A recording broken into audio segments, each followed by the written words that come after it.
What is going on, everybody? We are back with the Residual Earners Podcast, episode 30. I'm Jordan. I'm Presley. And today, we're going to talk a little bit about my background, what I've done in my life. We're going to talk about baseball, all that kind of stuff. I know a lot of y'all want to know that. And Presley had the idea to let's do it for episode 30. 3 is my favorite number, so let's do it for episode 30. Well, I just realized that you have accomplished more in baseball than 99.9% of the people out there. And if we hadn't had a major injury, you'd have probably accomplished more than 100%. But it's still been pretty amazing what all you've got to do and the life you've got to lead because of that. Indirectly, you met your wife and your kids are all because of baseball now. And, Exactly. It goes on and on. So, well, greetings, everybody. We're happy to be here with you. We've kind of got this podcast rocking a little bit now, Jordan. We are blown away by all of the pouring out and followers, subscribers on all platforms, just everything. We are blown away. We went from just getting going now to this being, an actual podcast that's listened to all over the world. Amen. Thousands of people are listening to us now, which is kind of pretty amazing. You've heard the story of starting it, but we just decided on a whim, kind of. Jordo thought it up, brought it to me. I didn't really want to do it, but he convinced me. We started. We pretty much sucked in the beginning, but we got it going, and then we just keep trying to do a little better and a little better and a little better. And we've had some amazing guests on. We've got some amazing guests lined up for the future. We're having fun doing this. Definitely. And guys, I've been thinking about getting some merch going, Residual Earner merch, some shirts, hats, all that kind of stuff. If you'd be interested in that, put a comment down below. I kind of want to get some feedback on it. And if it's something that people want, I love that kind of stuff. I think I can do some pretty cool stuff. Let us know. Obviously, stuff like the RE, the sign behind Presley, we can do some cool stuff. So if you are interested in merch and you think that would be a thing that we should do, just put a comment down below. And if I get some good feedback, I'll get going on that. That sounds good. I'd wear it. We at least need it for ourselves. I would wear it. I'm pretty excited about that. Well, all right, let's talk a little baseball here. I'm going to go back and I'll just ask you about a few different leagues you were in, teams you were on, and you just give me some thoughts. But tell me, do you remember anything about the YMCA? The YMCA. That's where you started playing T-ball. I mean, you can tell the story about my first practice and game. You know that better. That's a great story. I think I played on the Rangers and maybe the Lasers. Is that? I think so. Is that right? I don't remember a lot because obviously I think I was 3 and 4 then. But yeah. I do remember. I can remember a little bit of the field we played on. Wasn't much of a field. It wasn't much of a field, but yeah, that's kind of all I have from that age group. When Jordan was little bitty, there was a park behind the houses across the street, and we would go over there, and he had this plastic bat, and I'd throw him these plastic balls, and he would be hitting that. You remember that on Larkin Lane? Yeah. We'd go over there, and, man, he'd be smashing balls right and left. And then he's 3, and we decided we'd get him on a YMCA team, so I took him and Sarah Beth both. Sarah Beth played with you the first couple of years. She wasn't quite the athlete Jordan was, but we had fun. And she was actually one of the better ones that first couple of years. But anyway, so we had our first practice. He's 3 years old. Well, then, actually, we'd had a couple of practices, and then it's day of the game, and I get this call from the YMCA. Now, I answer the phone, and the guy goes, "Hey, I got some bad news. Jordan's only 3. He can't play on the team. You got to be 4." And I told him, I said, no, we're not doing it that way. I said, that's not the spirit of the YMCA. I said, on the application, I put his birth date exactly what it is. Y'all said he was on the team. I'm not going to go to a 3-year-old kid and tell him he can't play in his first game that he is so looking forward to. And I finally convinced him that you were going to play, and Jordan's out there playing T-ball at 3 years old, and he was the third baseman. Sarah Beth was the first baseman. She could actually catch it a little bit, and we had a great time for a couple of years there. Definitely. No, Yeah. All right. That's where I started, guys. Yeah, that was the beginning of his career, and that career spanned all the way to being a second-round draft pick by the St. Louis Cardinals. But, all right, you're going to remember more about this one. How about South Garland Little League and a guy named Don Kerner? Don Kerner, police officer, just awesome guy. I think our team was the Yankees. And because he was from New York. New York, yeah. Coach Dorsey was a coach as well for us then. You were a coach. And I remember the fields. I remember I was always number 3 throughout my career, and I had a best friend, Nathan Vins, and we're standing in line, and I'm in front of him. And I said, Nathan, what number are you getting? And he said, I'm getting 3 because I like Babe Ruth. And so then I turned around and they asked me what number I wanted, and I said, I'll take 3. And just swiped it right from under him, and he ended up getting 2. But no, I remember those fields. Yeah, I mean, the parking lot, the fields, we played on those so many times, the South Garland Little League. And Don Kerner was a big part of my life, especially at those ages. And, we don't talk a lot, but definitely have stayed in contact over the years. I think the world of Don Kerner. He and Mary were amazing people, and I saw him at a restaurant the other day. Or actually, I saw Mary and told her to tell Don hello. All right, next in line was this team called the Texas Storm and Scott Chazelle. Still some just, we were lucky that for the most part, and especially every head coach, everybody was just amazing people. The Storm, that was around 8 years old, and that was my first select team, travel ball team, all that good stuff. And fond memories of South Garland softball field is where we practiced. Hit my first home run on that field, and just the memories that team played. We played at a place called Ark Park all the time in Fort Worth, which was just softball fields again. I don't know why. This day and age, you don't play on softball fields all the time, but we played on softball fields. But so many good memories. Scotty and I were best buds back then, the coach's son. And, I mean, we spent so much time together. Long practices. We'd always get there early and take ground balls and do all that kind of stuff. Probably a million ground balls.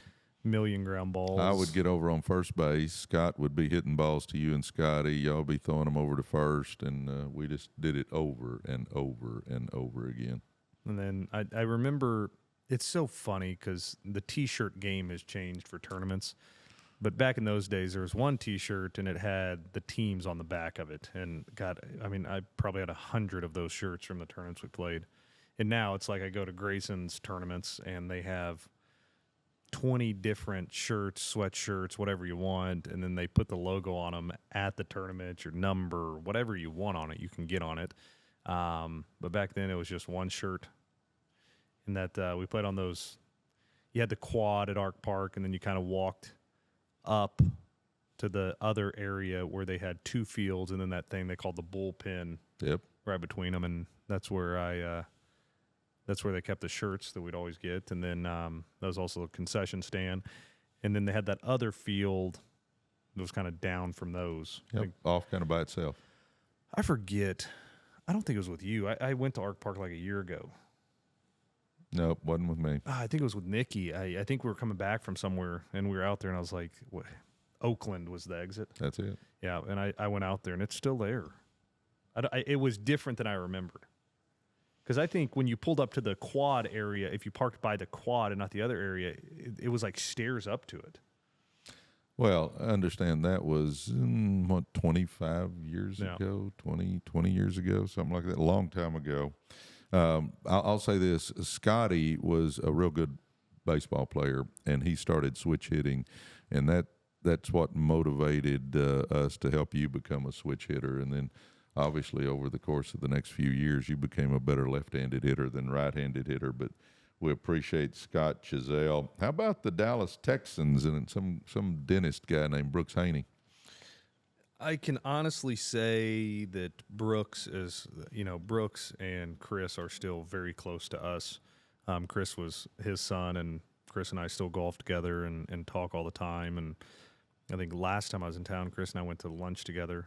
But just, again, amazing people. And somebody you didn't mention was George.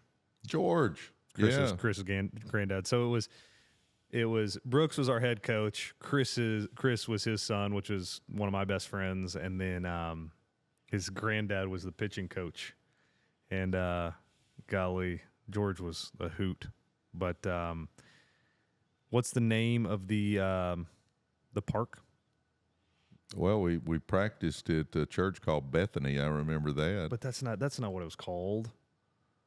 Oakwood or oh yeah, something like that. That's been too long ago, brother. I've slept since then. That was the worst infield. I mean, it was behind a church, and there was zero money put into this field. And you would get ground balls that would bounce up and hit you in the head. And I was scared to go out and take ground balls because you never knew what was going to happen. And we had like practices back then. Those were like 4-hour practices. Oh, Brooks liked to practice. Man. Now, we were good. We were very good. All of the teams I played on were very good. I was fixing to say, you weren't on a bad team. But there was so much hard work, middle of summer, and putting in the hours, 100 degrees and humid, and we're just out there. I forgot the name of the coach. You'll have to remind me, but you played 1 year for the Dallas Patriots. What was his name? The guy that coached us. I can picture him, but I can't. I don't remember his name. I can't think of his name anyway. You played 1 year for the Dallas Patriots, and then, the bulk of your, your travel ball and stuff was with the Dallas Tigers with Lenny Ingram and Tommy Hernandez and those guys. And those guys were awesome. Tommy ran the organization; it was his organization, and Linty was a Arizona State Sun Devil, was a All-American pitcher for the Sun Devils back in the day. Which is probably one of the reasons I looked into Arizona State and went there. I would definitely say it played a big part in where I ended up going for school. But, we were winning World Series with the Tigers. We nearly won the Connie Mack in Farmington, New Mexico. That was a fun tournament. It was. But the Tigers was a great organization and is still a great organization. And, you get lucky when you have really good coaches for your select ball. And that's one thing I'm trying to make sure that Grayson has, and it's tough when you don't know anything about a sport. But you want to make sure that your kids are coached by people that really know what they're doing and know how to develop talent. Yeah, you were blessed, and my gosh, you don't know how many phone calls I would make, especially early on. As you moved on up, it wasn't as tough, but I'm talking to everybody about, okay, who should we play for? Who's good? Who can really teach him? Who can? And man, I made a lot of phone calls trying to figure that out. You remember with Lenny? Lenny goes back to, I don't even know where that place was, but it was an old facility in an industrial area that I took pitching lessons from Linty back when I was 8, 9, 10, somewhere in there. Yep. And then one thing we didn't discuss about the storm was that Scott went and built. How could we forget that? I don't know. So back to the storm years. Scott Giselle, his son Scotty. Scott started out by building, it was CBC baseball, Giselle baseball complex. Awesome indoor hitting thing. And it's funny because, I remember you walked in, you had cages on the left, you had the big cage on the right, then you walked out, and he built, and it felt massive at the time, and I'm sure it is not very big, but it was like an outdoor cage that was probably 20 foot tall, and we took batting practice in there a lot, and then there were cords across the back of it that, if you hit it in the top 4 foot, that's a home run. Below that's a triple. And it's just teaching you to hit balls with the right trajectory. And we would play so much in there. And then after that, he created Giselle Baseball Complex in Seagoville and built a green wall, like the monster in Boston. Yeah, so that was a little bit ahead of its time as far as complex. It was only 2 fields, but he had an office out there that was really cool, and then he put a pond, and the fences were wood, but they did chain link where you in right field of one, left field of the other, where you could see. I guess it was right field on both of them, the way it sat, where you could see through and see the pond and the fountain, and then. I mean, that green monster was 25, 30 foot tall. I mean, it was big. No, it was pretty amazing. Scott Giselle. You know, I follow him a little bit on Facebook. He had a big influence on your career, so we're thankful for Scott. All right, here's one. How about, okay, you're going through the Tiger organization, then, high school comes, and you're at Garland High School with Kyle Lefevers. Kyle Lefevers. Yeah, another. It's funny, these people, played such a big part in my life. That was a great experience besides the football aspect. I played football my freshman year, and, Garland was a football school, so it turned into more of we need to play football, and then you can go to baseball. Well, they had won state just a couple of years before you got there, so it was a big deal. Yeah, it was a big deal, and so freshman made the varsity team and led the varsity in hitting. I don't know about pitching. Played shortstop and batted 3-hole as a freshman. Now, we weren't very good, but it's still an accomplishment to make the varsity and bat 3-hole as a freshman and lead the team in hitting. Now, then I think one of the bigger steps we made at that point in time was going to Prestonwood. Definitely, and getting with a good group and still some of my best friends today. Prestonwood was, it's a private school in Plano here, and we had a squad. All 9 of our starters played college baseball. 4 or 5, I think 6 of us played D1, and then we had 2 guys at Texas, Dartmouth, me at Arizona State. We produced some talent, and still through the years now, Prestonwood still puts out guys to big D1 programs and pro ball and the big leagues. We've got multiple big league guys that have come out of Prestonwood. At the time when I first got there, we had at the church, there was the guy that owned Grow Green, which was probably the biggest fertilizer company in Texas, probably. And he took care of the field for us, or had his guys take care of. So we had a plush. I mean, this thing was as big league as possible, plush field. And that was just a lot of fun because we were all such good friends, got into a bunch of trouble together, and, just loved hanging around and doing fun stuff. You did. And then the next thing was the big step to Arizona State. I just remember the first day. Now, Jordan was National Player of the Year in high school, so picture that, National Player of the Year.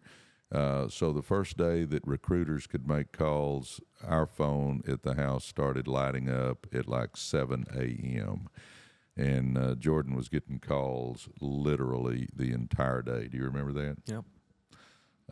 He had been getting, letters from colleges and all that, and he ended up, deciding to go to Arizona State. Baylor was kind of second there, I guess, but picked Arizona State. Baylor just wasn't my vibe, I don't think. I wanted to get away. I wanted to go to somewhere different than what I was used to, and ASU definitely was that. I think ASU is one of the best schools out there, period. If we had more support for the football team, we had sorority, fraternity type stuff like the SEC, I think it would be like top notch. But as far as fun, being you sit there in Tempe, Arizona, and in the middle of winter, it's 75 degrees and sunny.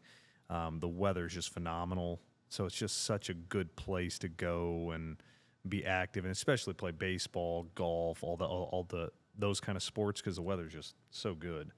But Arizona State's my favorite place on earth. Yeah, I just remember that you went to Baylor, and they did a nice job of talking to you, the head coach, and recruiting you and whining and dining and all that. You went to Texas, though, and I remember the head coach wasn't even there. They just said, here's his office. They sat me in Augie's office and said, this is his office, and thought it was so cool that I was sitting there. And I was just like, guys, if this guy doesn't even show up, like, this isn't for me. No, and then when we went to ASU, they really did wine and dine us. That the night that we got there, the entire staff went to dinner with us, literally, head coach and all his assistants. Definitely. Yeah, Coach Murph, who is the manager for the Milwaukee Brewers now, that was the best baseball mind, the best coach I have ever played for, hands down. It wasn't even close. I just remember, I can tell Jordan's loving the vibe and loving, they're really wanting him, and I could tell all that. And we're fixing to leave. We're going to get in the car, and I just remember Coach Murphy sticking his head out. We're at Coach Murphy's house, mind you. I mean, the first night took us out to wine and dine us at dinner, and then the next night they had us over at his house. But we're fixing to leave the next day, and Coach Murphy, do you remember this? He stuck his head out the door, and he said, "Jordan, what number do you like?"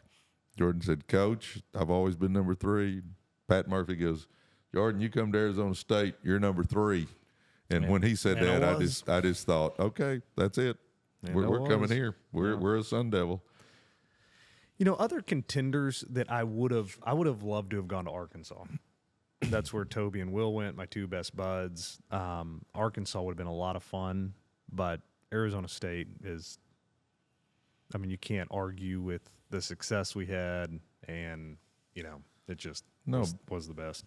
You were All-American there. You set the single-season saves record. It was a pretty illustrious college career. Went to the, like I said, World Series both years you were there. So yeah, you got to experience a whole lot. And to this day, one of the top 3 experiences in my life was playing in Rosenblatt. And we played both years I was there. We played in the College World Series, and I'm like looking across the garage here, and we got a whole wall of ASU memorabilia type stuff up, and I got the College World Series posters from when we were there that I'm looking at now. But the Rosenblatt was just awesome. It had all the different colored seats. It had so many years of history and national champions. And now they moved it to I think it's called Ameritrade, but Rosenblatt was one of a kind. It was. Well, the other thing that was kind of neat, when you walked into the stadium there at Arizona State, my gosh, you had Reggie Jackson and Rick Mundy and Oda B. McDowell and Barry Bonds, and the outfield wall was just full of these huge baseballs that had their names in them, and it was like a who's who of world class baseball players. It's top 5 of all time. I think USC has the most national championships by far, but USC hadn't been good in years. They won them all a long, long time ago. But other than USC, Texas, Arizona State, I think are the next 2. There's a few with 5 or 6 national championships, and we're one of them. So we're, top 3 or top 5 all-time programs, which is pretty cool. And golly, a lot of good memories there. Yep. And then I remember you getting drafted early in the second round by the St. Louis Cardinals. Definitely. And why don't you go into what it's like being a parent, getting to go to Packard and watch games, and that's just a cool experience. We led the West Coast in attendance every year, so we always had packed house, and that was a cool place to. Well, it was always amazing, thank the Lord, because of, being an entrepreneur. I had the flexibility to work from anywhere, so we actually bought a house there on the South Mountain Range in Phoenix. Jordan probably played, 80 games, I don't know, in a couple of years. No, more than that, because we played 100 and I think we won 50 games. 100 and some odd games he played, and I bet Jeannie and I didn't miss 5 of them. I mean, we went all over the country watching him play and just had a blast as a parent. Obviously, they were very good. They were ranked number one in the nation both years at some point in time. So it was a lot of fun. You know, the one memory I have is you guys were playing Arkansas in the Super Regionals. The winner of this game goes to the College World Series. Now, Jordan's the closer, so we're ahead 3-2 against against Arkansas.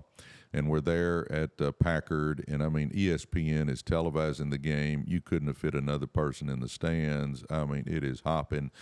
Go to the eighth inning. We're up 3-2. They bring Jordan in to get like the last out of the eighth inning.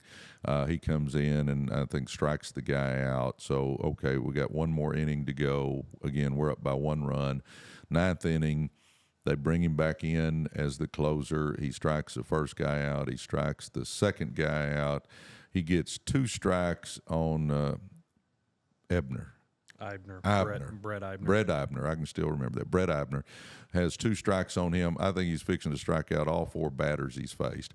And he hangs a slider, and Eibner hits a home run. Ties the game. Well, they left Jordan in for the next, I forget, 4 or 5 innings. Most he pitched as a reliever that year.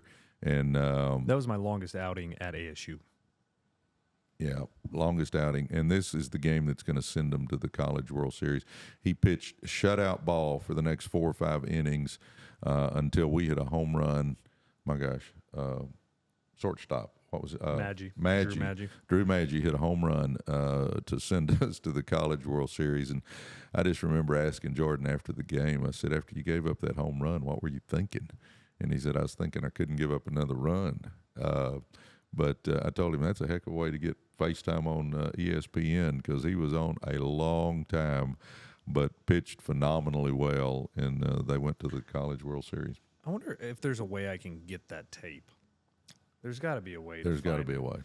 But this is from my 2 years at Arizona State.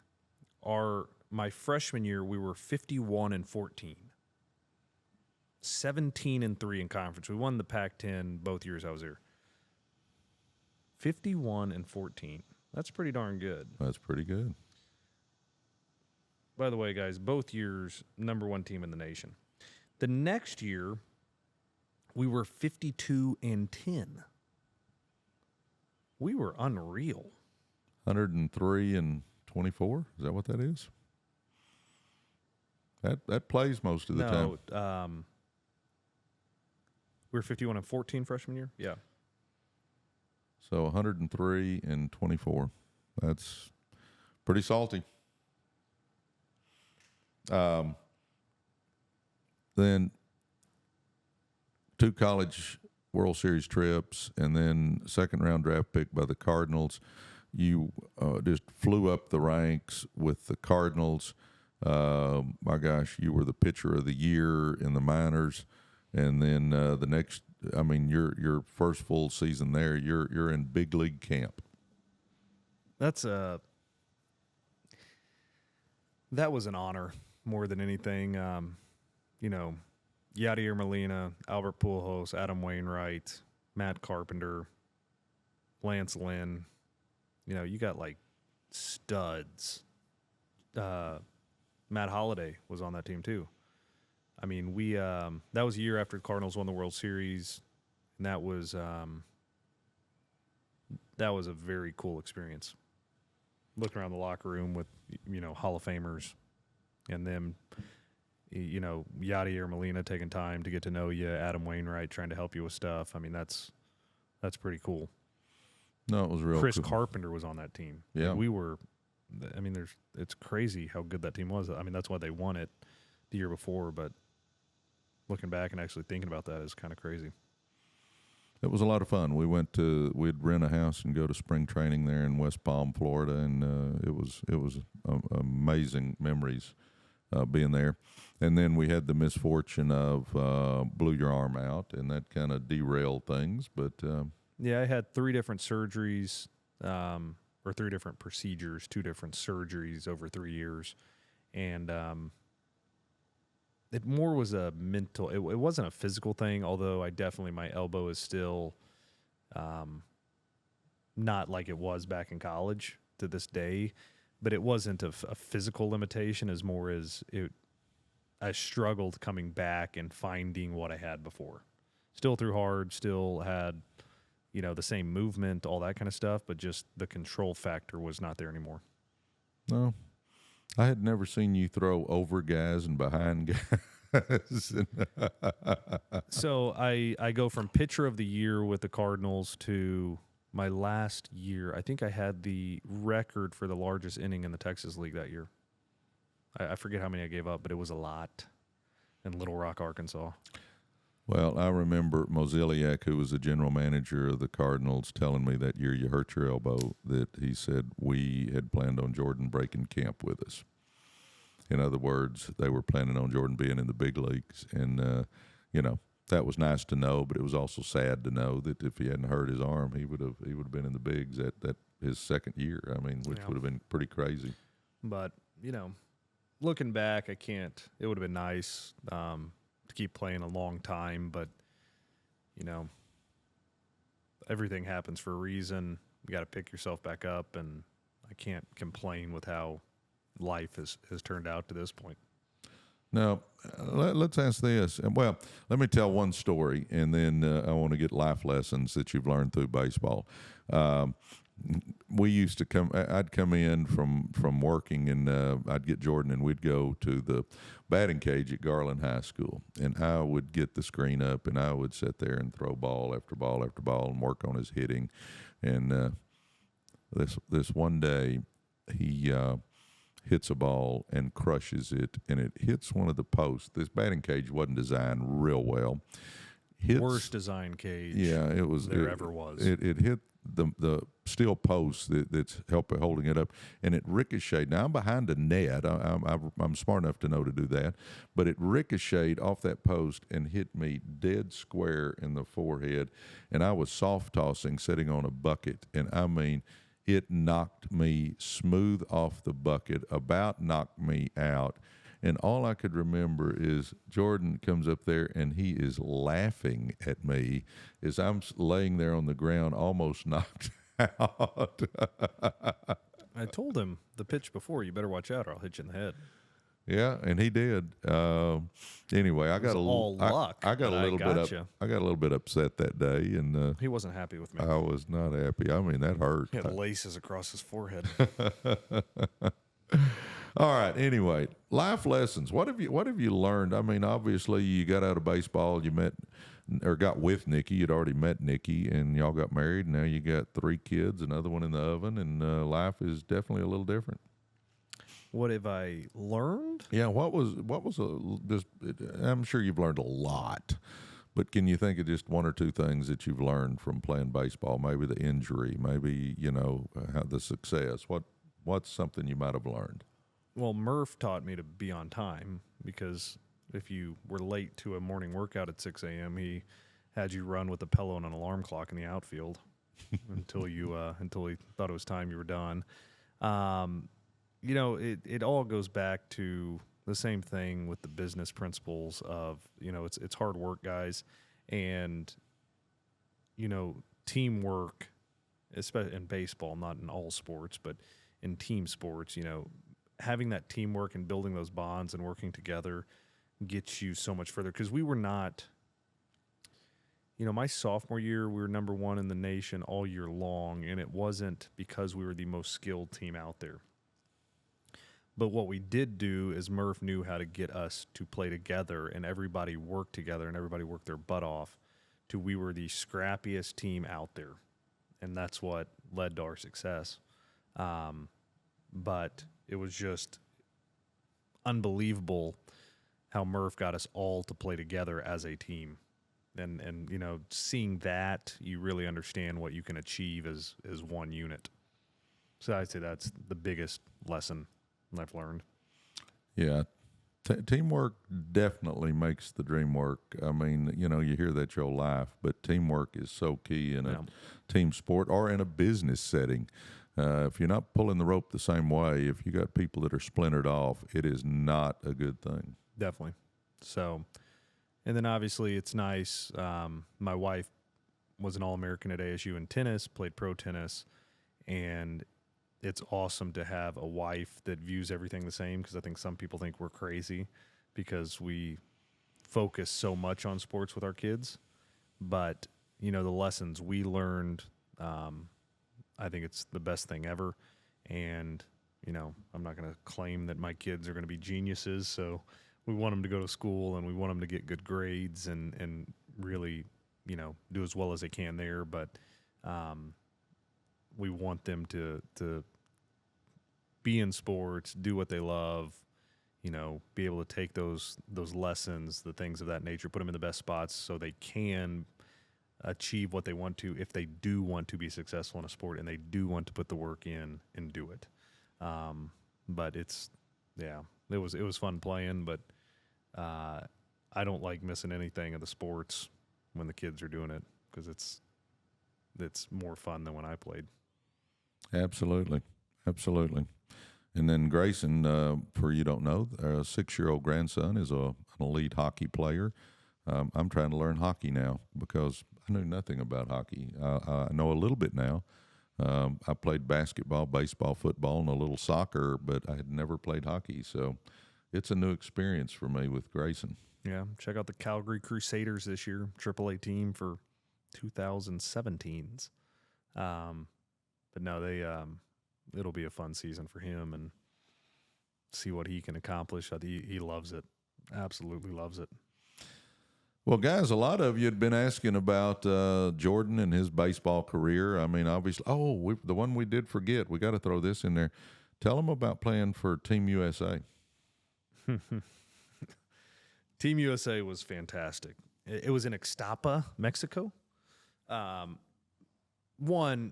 It's a long process of trying out for Team USA, and it started off with the perfect game stuff, which then led to a tryout in Cary, North Carolina for how many kids were in North? I don't remember how many kids were in North Carolina. And from North Carolina, it went to Joplin, Missouri. And that was probably 40 players. I don't know how many we ended up with on that team. 20-ish. But probably 40 players in Joplin, where we played Canada, we played Japan, Chinese Taipei, which that was the first time playing a team like Chinese Taipei. It's just a completely different style of baseball. But we went there, played well there, and then just getting, the nod that you made, the Team USA was awesome. And I don't know what I was more excited about, making Team USA or getting to miss like 3 weeks of school to go play baseball in Mexico. That was also a perk. But we did very well. We ended up losing in the bronze, we won bronze. We lost in the semifinals to Cuba, who's always very, very good, and ended up winning bronze. But that was a really cool experience. The other thing I remember there is, like here, if the fields are wet, they use cat litter or some other stuff to try to dry them out. There, they used gasoline and just set it on fire. Chickens are running around there. They got armed guards all over the place. I mean, it was a different style. And I remember something I messed up with our travel, and we ended up flying in like 6 hours away, and we jumped on a bus and started driving there. And the AC, it was an old bus, and the AC unit in there was leaking. And so every time they turned right or left, the water would like all come off to that side or come off to the other side. So you couldn't sleep. We stopped in this rinky-dink little town to get food. And I mean, it was like you didn't want to eat because you had no idea what you were eating. It was a culture shock for a bunch of 17-year-old dudes going out to play baseball. No, it was. And you got to play with some guys that could really play baseball. Really play baseball. I mean, a bunch of big league guys. A buddy on that team was Eric Hosmer, who won a World Series with Kansas City, played a bunch of years. He retired after last year. But, there were some studs on those teams. I just remember when they played the national anthem and you were standing out there with that USA jersey on, it brought me to tears. Definitely. And the only thing, I didn't play great. I didn't hit the ball great. I caught good, and I think I pitched a little bit, but didn't hit the ball the way I wanted to. But overall, I mean, that's a once-in-a-lifetime opportunity. Nope. Well, all right, guys, I'm going to start over again on my close, and that is, a lot of people had asked, so we thought we would do a podcast on Jordan's baseball career so you would know. He obviously has accomplished more than very few people have got to do what he's got to do, and it was a lot of fun for his mom and I, and it was a lot of fun for him. But I'm thankful that he's out because he gave me 3 grandkids and another one on the way. So it's God has a plan. Definitely, and I don't know if y'all can see that from the camera, but that's one of the big scars from baseball that I live with every day, and little remembrance. But again, guys, thank you all for tuning in. Please let me know in the comments below what you think about if we should do some some residual earner merch. I think that'd be a lot of fun. And let me know if you guys like that idea, don't like that idea. Just put that in the comments below. Guys, as always, subscribe to the channel. If you've been with us a while, you can notice that our subscriber count has jumped tremendously, which is so cool, guys. Thank you for the support. We love doing this, and it's nice to see that, you guys are loving it as well. That subscriber count has gone through the roof in just a short period of time. So thank you, guys, and we love being here each and every week. Yeah, Fridays. And we're doing lives now. We're doing lives now. Catch us in the morning. TikTok lives, 6 a.m.-ish. Central time. Central time. If you don't know what Central time is, look it up. Learn about the time zones. That's it. All right, guys. Love you. All righty. Thank you, guys.